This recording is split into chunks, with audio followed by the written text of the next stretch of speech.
All right, good afternoon, YouTube. I'm John, and this is the John Crawford School of Music. Today is a lesson, pretty much an at-home lesson for a student that couldn't make it to lessons this week because of inclement weather. So I've got some sheet music on the screen right now. So what I want her to do is she is going to hit pause and have a good look at this and maybe take a screenshot and stare at this for a little bit. But this is the sheet music for a very basic version of Mary Had a Little Lamb. I want to call anybody that's following along for this. This is a basic beginning violin lesson. Okay? I'm going to focus your attention on these two notes that I wrote here, the G and the C. That's kind of the range we're working in, but you can kind of ignore those. But I was just talking about the fact that we learn everything from notes G through notes C. That's just kind of a guideline of where we are. This is kind of what the sheet music for violin is going to look like. This student is just now learning how to identify notes and read sheet music. So this is Mary Had a Little Lamb. She's already learned how to play G, A, and B on her violin. So the first measure says B, A, G, A, B, B, B.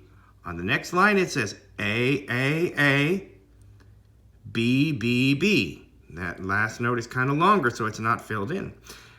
B, A, G, A, B, B, B, A, B, A, G. Now, anybody that's following along here, pause the video.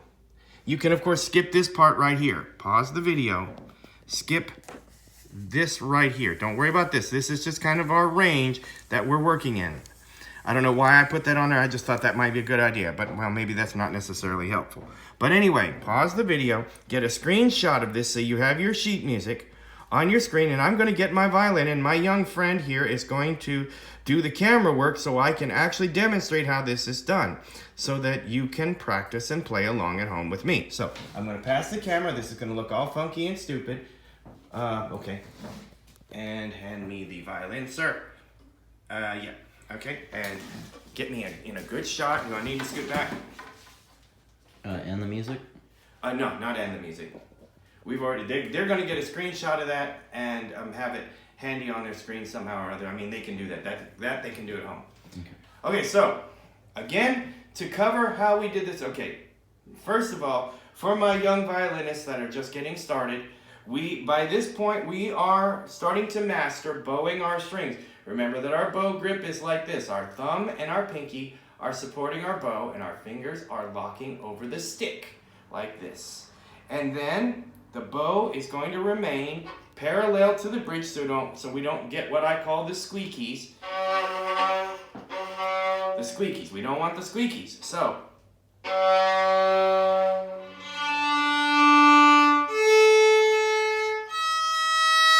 Ooh, gross. This needs to be tuned. Well, that's okay. We can do that right here on camera. Oops, that's my heater. Yeah, it's been cold out here. It is November and it is cold already. That's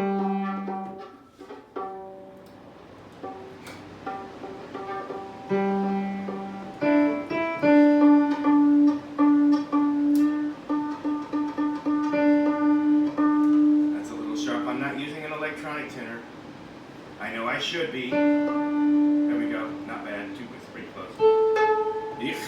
Yuck.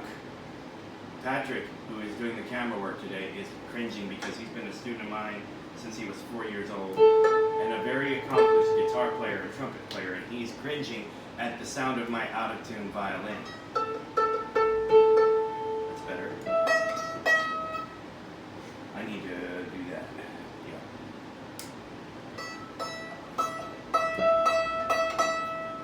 Okay, I'm going to do like this. I'm going to back this fine tuner. We're doing this quickly so we can get back to what we're doing.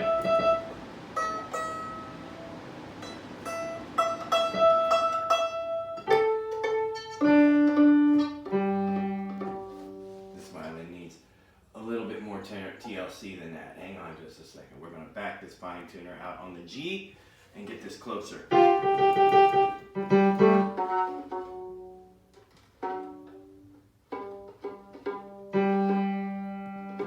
For those of you who would like to know how to tune along with a piano, it's a little sharp. The notes you would use if you were using a keyboard. would be the C, the G below middle C. You can do this camera work too if you want. D above middle C, A, and E. So G, D, A, and E. Right in the middle of your keyboard, starting here. G, D, A, and E for your tuning notes. Anyway, back to what we were doing. We're back tuned again. I'm going to tighten this. We're going to go back and talk again about bowing the strings. Holding the violin bow, it looks like this. As we recall, the thumb and the pinky should be supporting the bow in a pincer grip. You don't have to death grip the bow. The fingers just rest over the stick. And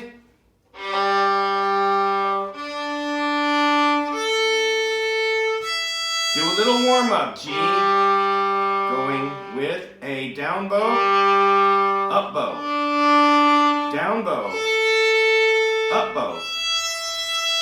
And then going the other direction, we're going to do down, up, down, up. Let's talk about another term. Down bow is when you go from the frog, this end of the bow, to the tip. Frog to tip is a down bow. That's what my violin teacher told me anyway. It's a down bow. An up bow is from tip to frog. And the best way to remember that it's a down bow is if your bow is facing this direction, when you pull it this way, going from frog to tip, it goes in a downward direction towards the floor. Even if you're facing this direction, where the bow appears to be going up, it's still considered a down bow. So down, frog to tip, tip to frog, just change directions. And then you're gonna go back to your A, to your D, and your G. So practice along with this opening warm-up exercise with me. Going from frog to tip, down bow, G. 2, 3, 4. Now, angle your bow. You're still here where the tip is still on the string, and go and work your way slowly towards the frog, going to play your D string, your next string.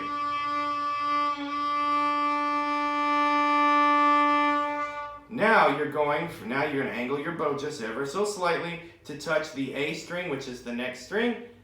A string, and we're going back to a down bow again.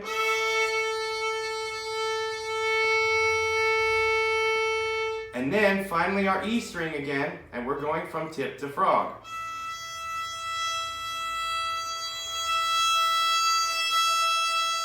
So, G, D, A,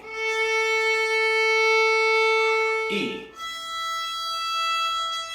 E, down bow, A, up bow, D,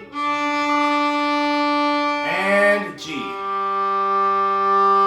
That's our warm-up exercise. By the way, I'm already assuming that you know the names of your violin strings, G, D, A, and E. If you need more basic information about violin strings and musical notes in general, there's lots and lots of good resources on YouTube for that information. The next step is to learn how to make notes with our left hand. So, just like playing a guitar, we place some pressure on the string. If we had frets, we would be using those as a guide, but we don't have frets on a violin. There are some places that sell these little stickers that you can put on your violin, on the on the fingerboard of your violin, and it makes something that appears to look like frets to show where your fingers should go. But I like to do it without, so that we develop the muscle memory. So the three notes that we learned for our left hand are going to be on our G string. G, which is the open string, that's a G. And then we learned how to play an A, which is our index finger. If you'll notice, it's about a finger distance, a little bit more than a finger distance from this part of the violin called the nut. Because it just has to be there. You don't want it right up in here. You don't want it too far over here. You want it right in here. And if I play a piano, here we go. Get my brain together here. A, There's our A. So we have G, A, and finally, with a little bit of space in between this finger and this one, a little bit of spacing here, you have B, and you can lift up the A. And if I play my keyboard right in here, there's our B. So you have G, A, and B, and I'll play those for you on the violin. And we've been over this already. G, A, B. So the index fingers are, the open string is our G, the index finger is our A, and the middle finger is our B. So now let's go back to that sheet music at the beginning, from the beginning of the video. Make sure that you've got a good screenshot of that, and go back and pull that up onto something that you can look at, and let's play Mary Had a Little Lamb. I'm going to name the notes as we play them. Patrick, put a little shot on that sheet music again, just so they have it. Okay. Thank you, sir. And we'll go back and play Mary Had a Little Lamb. It starts on the note B, which is what finger? Our middle finger, right? B, A, G, A, and we got 3 B's. B, B, B. Then we have 3 A's, remember that?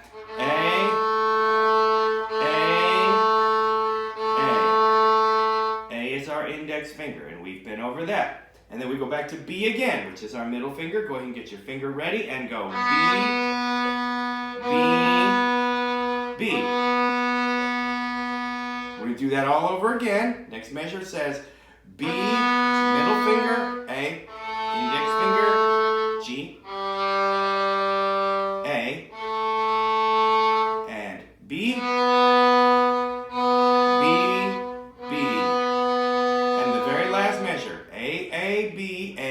then the final measure is G. A, B, A, G. Another word is about bow direction. We start with a down bow, which means we start at the frog. B, A, watch the bow. G, A, B, B, B.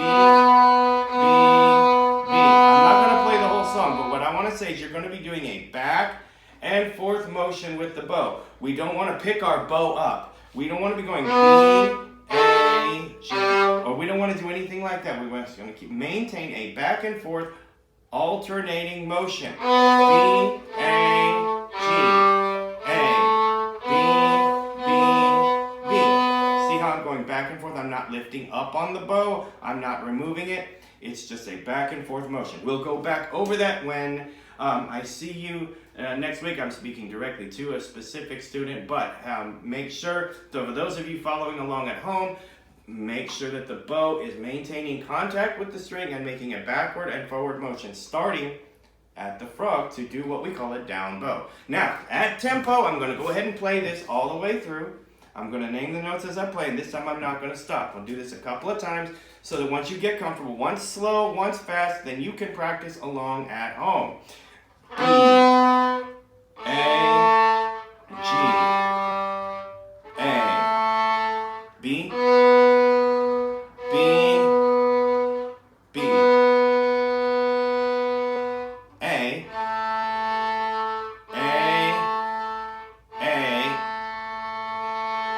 B, B, B. See, I don't pick the bow up. B, A, G, A, B, B, B. Last 2 measures. A, B, A. Then a big long G at the end, no fingers. Okay, so now I'm going to play it at tempo. I'm not going to name notes. I want you to hear what it's supposed to sound like. And...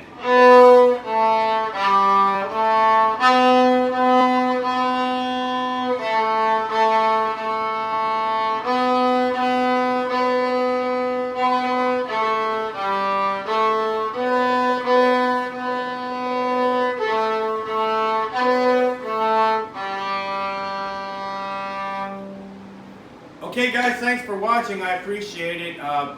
Just a reminder that this is kind of a remote lesson for a student that's already studying with me, and some of this stuff, some of these concepts have already been shown physically here in the studio, and if you have questions about anything that I'm doing, this isn't meant to be like just a full hands-on thing. I'm going to have to go back and work with her directly when she gets back after the weather gets a little bit better. But anyway, if you find this useful, I'm really glad. If you have any questions or any suggestions for anything, please leave questions in the comment section below. Please remember to smash that notification bell, and please remember to like and subscribe. Thanks, guys. I'm John Crawford with the John Crawford School of Music. Peace out.